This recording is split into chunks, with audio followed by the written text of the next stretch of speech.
Good morning friends. આજે આપણે standard 8 English વિષયમાં યુનિટ 1માં આપણે ગયા વિડીયોમાં જે activity 2 a key to heaven શીખ્યા, એના પછી બુકમાં આપણને પેજ નંબર 5 પર બીજી જે એક્ટિવિટી આપી છે એ એક્ટિવિટી શીખીશું. તો જોઈએ, એની સૂચના આપી છે, mark tick the correct option, એટલે કે સાચા જવાબ પર ટીક માર્કની નિશાની કરો. ફર્સ્ટ, ધ સાધુ હેડ મેની ફોલોઅર્સ. સાધુને ઘણા અનુયાયીઓ હતા, તો શું આવશે? True. Second, the king wanted to meet the sadhu. રાજા સાધુને મળવા ઈચ્છતો હતો. False. Third, Tenali Raman had no respect for the fake sadhu. Tenali રામનને ઢોંગી સાધુ પ્રત્યે કોઈ માન નહોતું, તો એ વિધાન કેવું છે? True. Fourth, the sadhu was really a holy main.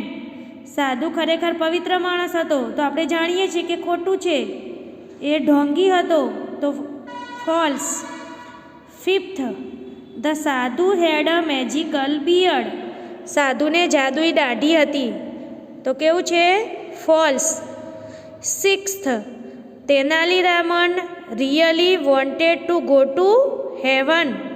Tenali Raman સ્વર્ગમાં જવા ઈચ્છતો હતો, તો એ સેન્ટેન્સ કેવું છે? False. Seventh, the sadhu made the villager a rich main.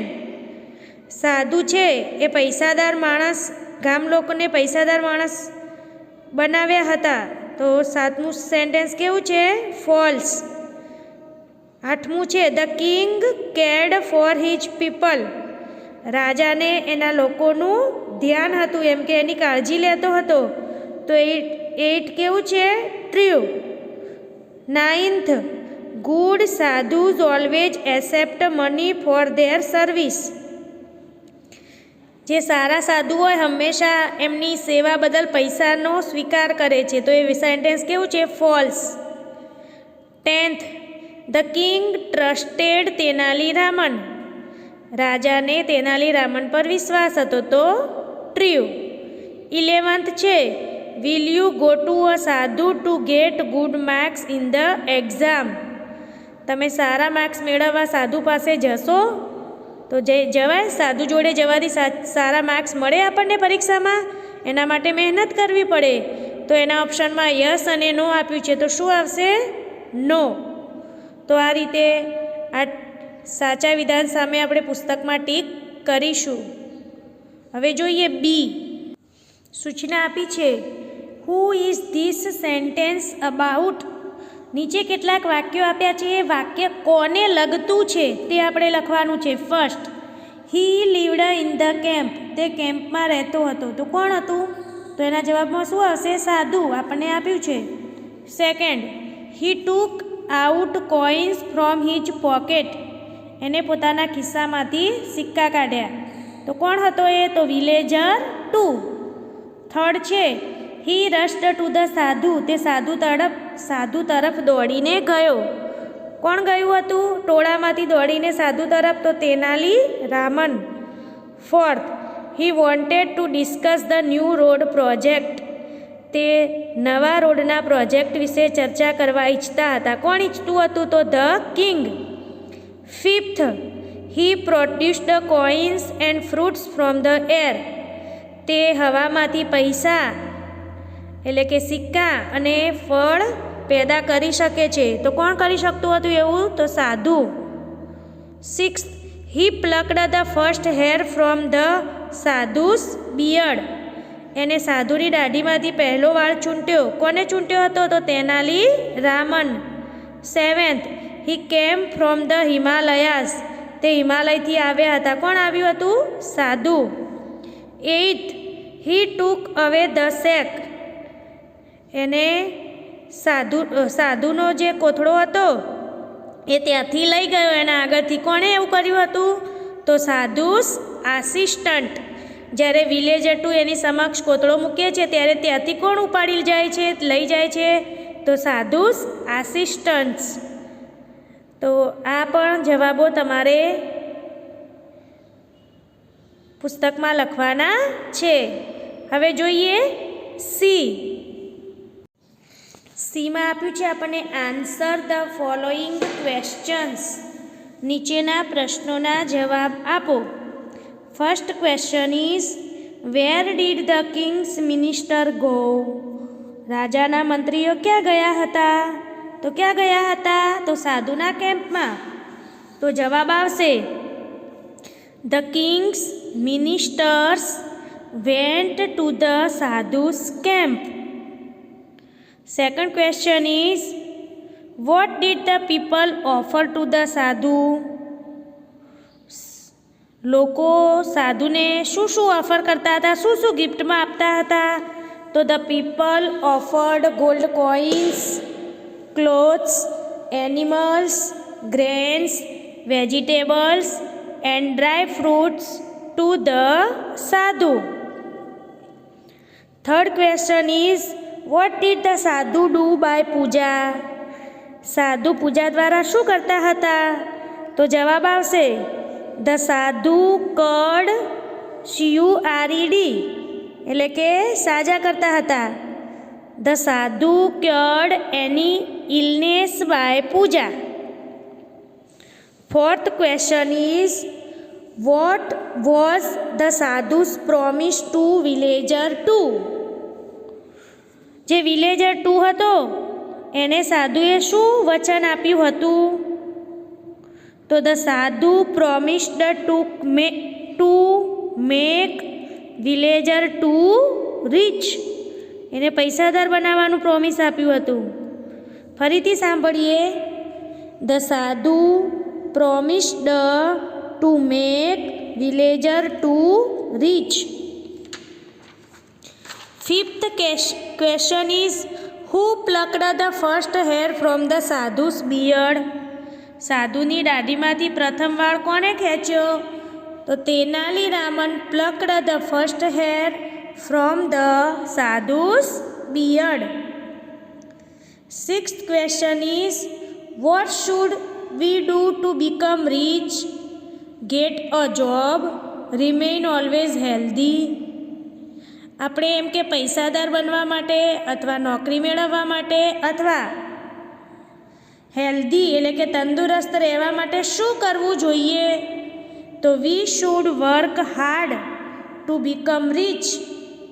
V should study to get a job. આપણે પૈસાદાર બનવા માટે સખત મહેનત કરવી જોઈએ અને જો સારી નોકરી મેળવવી હોય તો we should study to get a job. અને હેલ્ધી રહેવું હોય તો we should eat good food and exercise two remain healthy. તો આ પ્રશ્નોના જવાબ આપણે અંગ્રેજીની નોટમાં લખીશું. હવે ડીમાં આપ્યું છે આપણને find the words from the lesson that mean the following. નીચે કેટલાક સેન્ટેન્સ આપ્યા છે. એ સેન્ટેન્સનો જે અર્થ થતો હોય એ અર્થ શોધવા માટેના કેટલાક શબ્દો આપણને સ્ટોરીમાં આપ્યા છે. એ આપણે શોધવાના છે. The first letter is printed in the bracket. અને એ શબ્દ જે હોય એનો પહેલો અક્ષર આપણને આપી દીધો છે તો એ પ્રમાણે આપણે એ શબ્દો શોધવાના છે. એક્ઝામ્પલ આપ્યું છે a country ruled by a king. દેશ કે જેના પર રાજાનું શાસન હોય તેને શું કહેવાય? કિંગડમ એટલે રાજ્ય. Second a way of addressing a religious leader.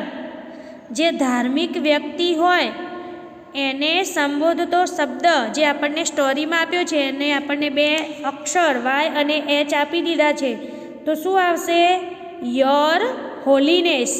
સાધુ માટે આ શબ્દ આ સ્ટોરીમાં વપરાય છે, your Holiness. Third sentence is people believe that good people go to this place after death. લોકો એવું માને છે કે જે સારા વ્યક્તિઓ છે એમના મૃત્યુ પછી એ જગ્યાએ જાય છે એવું સ્થળ અને પહેલો અક્ષર આપ્યો છે એચ, તો શું છે? હેવન એટલે કે સ્વર્ગ, તો હેવન.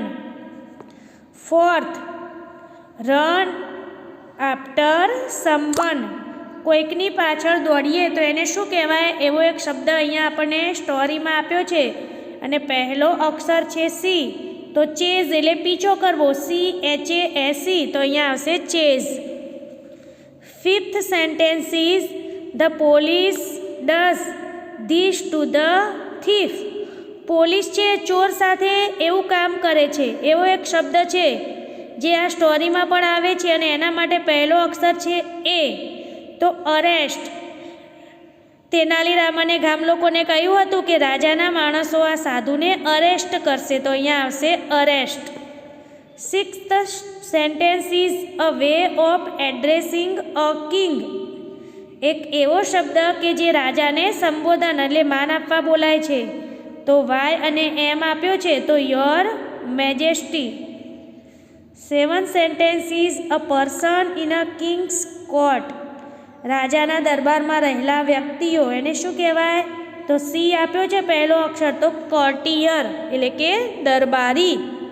તો આ પ્રમાણે આના જવાબો પણ તમારે લખવાના છે. એના પછી ઈમાં આપ્યું છે આપણને ઇમેજિન યુ આર તેનાલીરામન, એવી કલ્પના કરો કે તમે તેનાલીરામન છો. ટેલ ધ કિંગ વોટ હેપન્ડ, તમે જ્યારે એમ કે સાધુના કેમ્પમાં ગયા ત્યાં શું બન્યું હતું તે રાજાને તમારે કહેવાનું છે. એક સેન્ટેન્સ આપ્યું છે આપણને I went to the camp of the સાધુ, હું સાધુના કેમ્પમાં ગયો હતો. આઈ શો, અને પછી બાકીના સેન્ટેન્સીસ આપણે પૂરા કરવાના છે. તો જોઈએ શું આવશે. આઈ શો પછી લખવાનું તમારે આઈ શો ધ સાધુ with a long beard and a saffron kurta sitting on a platform under a tree. There were many people there. A villager gave a sack of rice to the sadhu. The sadhu promised to make villager rich. He asked the villager to give him 2 gold coins for a puja. The villager gave the sadhu 2 gold coins. એના પછી તેનાલીરામને શું કર્યું હતું? તો તે સાધુ તરફ દોડી ગયો હતો ને, એ સેન્ટેન્સ આવશે I rushed to the sadhu and fell at his feet.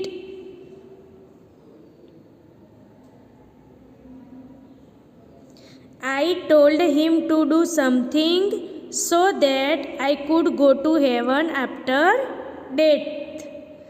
The sadhu said that it was easy and called me near him. I went near him and plucked a hair from his beard.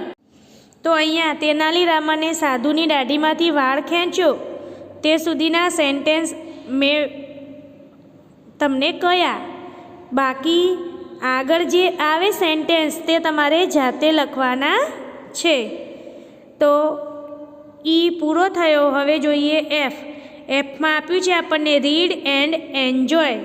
તો આને માત્ર વાંચવાનું છે. First, 3 grey geese in the green grass gazing. Grey was the geese and green was the grass. Second, swan, swan over the sea. Swim, swim, swim well. Swam, swan. Third, say this sharply, say this sweetly, say this shortly. Say this 16 times. તો અહીંયા આપણી activity 2 સુધી પૂરું થાય છે. Activity 3 આગળના વિડીયોમાં જોઈશું.